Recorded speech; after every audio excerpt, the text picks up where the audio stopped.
Welcome to Day 5 of Western Civilization. Our focus today is going to examine medieval society between the years 1000 and 1500 CE. Now you'll notice there are no notable locations or notable people, and this is largely because that we're going to look at society in Western Europe, and we're going to look at some of the changes that transpire and take place and how society is altered. So it's more of a broad overview than it is more of a specific examination. So as we've examined in previous lessons, Western Europe, following the collapse of the Western Roman Empire, is it's very rural. Okay, and largely this is due to the constant waves of Germanic invasions that happen.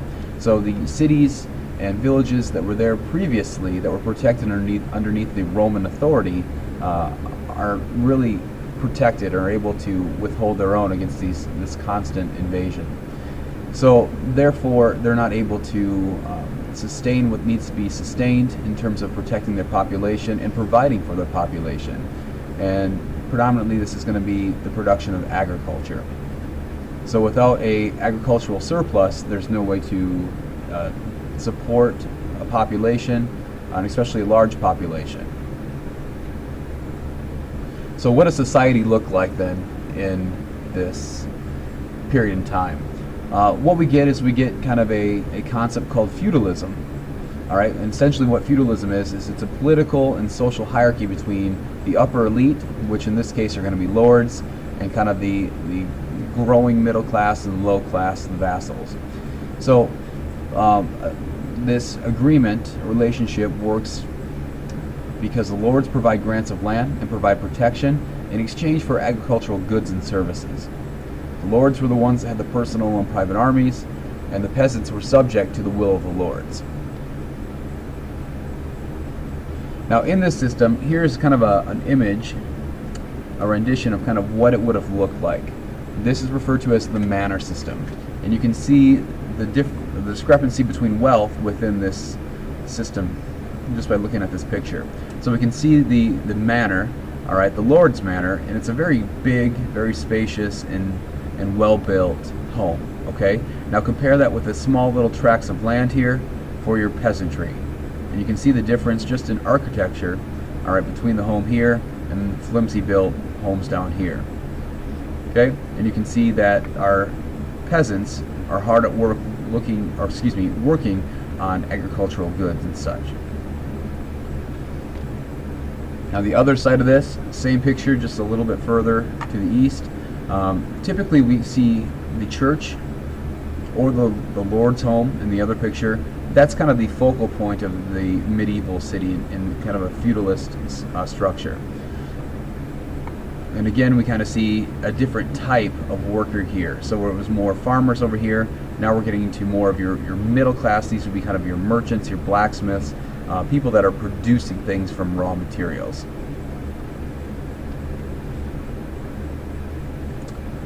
Now a large fief or fiefdom may have several manors. So you have your small manor or estate. All right, a fief is kind of that on a larger scale.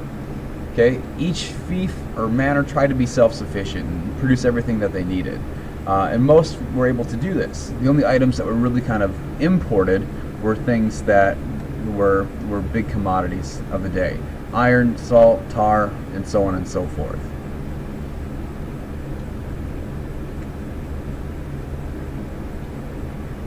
Now, most of the peasants that worked the land on these manors and fiefs were serfs. Okay, and a serf is a little bit between a slave, just above a slave, but yet just under a free person. Okay, and essentially what serfs were, they were bound to the land, and so there was no way really to escape, and they couldn't leave without the lord's permission. And if they were to leave on their own, it would require a lot of money. And this was something that was kind of a luxury to have a lot of money in their cases and circumstances.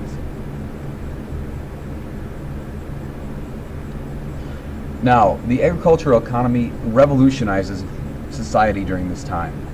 Okay, so what we see is a huge increase in agricultural yields. And as we've discussed in previous classes, that an agricultural surplus is the most important aspect that's needed for the growth of society. which leads to specialization. Okay, same is true in Western Europe during this period. So the first thing that happens in the 10th century, a lot of these lords or people in power, they make peace over their territories. So essentially they end invasions. And then they focus on expanding agricultural technology to make the land a lot more productive. One thing that also helped out that was kind of a natural circumstance was the climate was in flux during this time. And so we see a little more warmer trends, which allows for the cultivation of crops that have a little more nutritional value. So if we take a look here, let's go with 10,000 years ago, and this is arguably the start of the agricultural revolution. We're talking pre-ancient civilization society emerges. Okay, and as we look through time, our climate goes warmer, and then cools off, and so on and so forth. Okay, and so what we can see is these trends. It's kind of like a roller coaster, where eventually we get to the medieval period, and we have this slight little warming trend, which we talked about is beneficial for crops and crop development during this period in time. In addition, we talked about agricultural technology. There are some different changes in terms of how things are planted. One of the things that's utilized is the three-field system, where basically it's a system of crop rotation, where in field 1 you'll have wheat, field 2 barley, and field 3 is left alone for about a year or so. Okay, so essentially what they're doing is they're balancing out each field, and a lot of the crops here replace nutrients that the other crop needs to grow in the future. Okay, so animals, fertilizer, barley, wheat. I mean, this would have been your typical system. Okay, as we just discussed, there are some increases or developments in agricultural science. One of the big things is new crops and crop rotation. A lot of farmers today still use some of these strategies, especially crop rotation. What this also kind of leads them to do is kind of increase the amounts of domestic animals that they have, and also fish as well.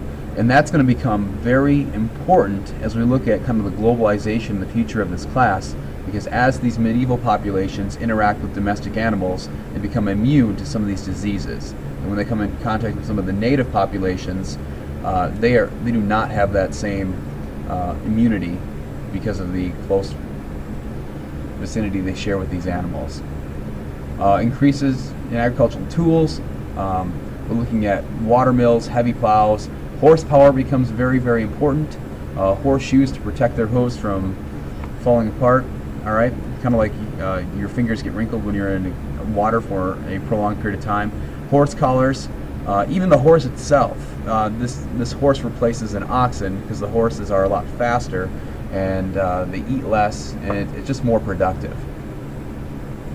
So what we see with this commitment to agricultural agricultural development is that we have a huge surge in population growth. So what we can see in 800 CE, kind of when Charlemagne takes the stage, all right, we've got about 29 million people estimated to be in Europe. All right, 1,036, and you can see all the way till eventually 1300 CE, we're looking at about 79 million people in Europe. Now, if we kind of zoom out a little bit and look at the total population of Earth since about the 1700s, roughly kind of when this is starting to take place or so, or a little bit afterwards, these changes that happen in the medieval period have a huge impact in society. Over time, they're going to compound, and eventually we're going to look at a population that's just going to explode in the 20th century. Okay, and into the 21st century, I mean, this population growth is going to be absolutely exponential. Now, towns are exploding, all right, not literally, but I mean just in terms of population. And so they're able to kind of change and adapt to these large urban populations that are migrating to cities. Artisans, craft workers, merchants, and professionals all find their homes within these areas. Then they're very enticing for a lot of the rural populations to come to these established cities. So cities like Paris, London, Toledo, Venice, all right, these places become kind of a mecca for a lot of these workers in the medieval age. And so what we see for the first time since the collapse of the Roman Empire, cities become very instrumental in European economic and social development. For example, one of the ways that they help society is there's a new way of doing business. You have a growing middle class, people that buy and sell, more goods and stuff like that. So there's more money and there's more wealth that's evenly distributed among society. So what they do is we see an expansion of trade routes to sell these products in different diverse markets. We see the development of a banking system, lending money for interest or buying things on credit, so you wouldn't have to carry your cash with you. This just revolutionizes a lot of aspects of society. Here you can see the trade routes in the medieval age, and you can see in Europe there's quite a bit. And what's interesting to note is that a lot of times where these trade routes cross, all right, those are hubs of economic activity. And eventually kind of what happens is that wherever you have a crossing here, there will be huge trade fairs. And this is kind of, when you think about a Renaissance period or kind of a Renaissance fair where you have blacksmith, you have jugglers, entertainers, whatever, that's kind of where they would come. And you can also see by looking at this map, I would urge you to pause it, look at some of the natural resources that are produced in these areas and look at kind of what is sold here. In addition, one of the things that this does with this emergence of new markets is it pushes a lot of focus to the east, where there's a lot of things that are not produced naturally in Europe that are being brought. Silk from the east is a huge one. Dyes is a huge one. Salt becomes huge as well.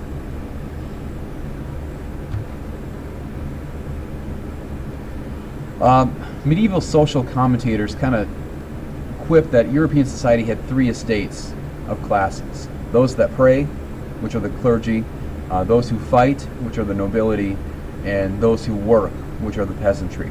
Now this is pretty typical and standard of medieval times, but as we talked about with the economic changes that are happening, eventually we're going to see a middle class that's going to totally disrupt this social hierarchy that exists. And eventually, later, as we talk about the Enlightenment period, you're going to see a lot of these common folks, merchants and peasants and stuff, that rise up against the nobility. Actually, that's going to affect you today. Now, you might be asking yourself, okay, if nobility had power, why didn't they use it in an evil way? Well, the answer is some did, but also kind of social values were different at the time as well. There was this concept called chivalry, which basically the nobility had to subscribe to, that made them accountable with good ethical standards in order to cultivate good leaders of society. And the code required followers to embrace order, piety, and the Christian faith as well. So we talked about the influx of artisans into the cities and such. Eventually what happens is a lot of these people band together and they create kind of little societies in their own right. And what they're doing is they're organizing themselves into guilds. Okay? And essentially a lot of people with last names kind of still carry on the presence of these guilds. Anybody with a smith would have been somebody that would have made something. Shoemaker, well, it's what it is. It's a shoemaker, okay, and so on and so forth. And these guilds are able to kind of balance supply and demand, and they really kind of are the invisible hand behind the economic system that's taking place. Okay, one other thing that we see within medieval society is that the Muslims who saved a lot of the knowledge that was lost during the Dark Ages after the Western Roman Empire fell and collapsed, a lot of their ideas, texts, and just overall knowledge from the classical era are being reintroduced into general education and society during this period as well. So you see a reemergence of some of these very, very influential texts by people like Aristotle that influence things like technology, law, mathematics, and so on and so forth. And also what we see is the university system that results because of this. And eventually what that's going to do is that's going to foster public education as well, which is going to revolutionize society. And that concludes our discussion. Tomorrow we'll talk about absolute power.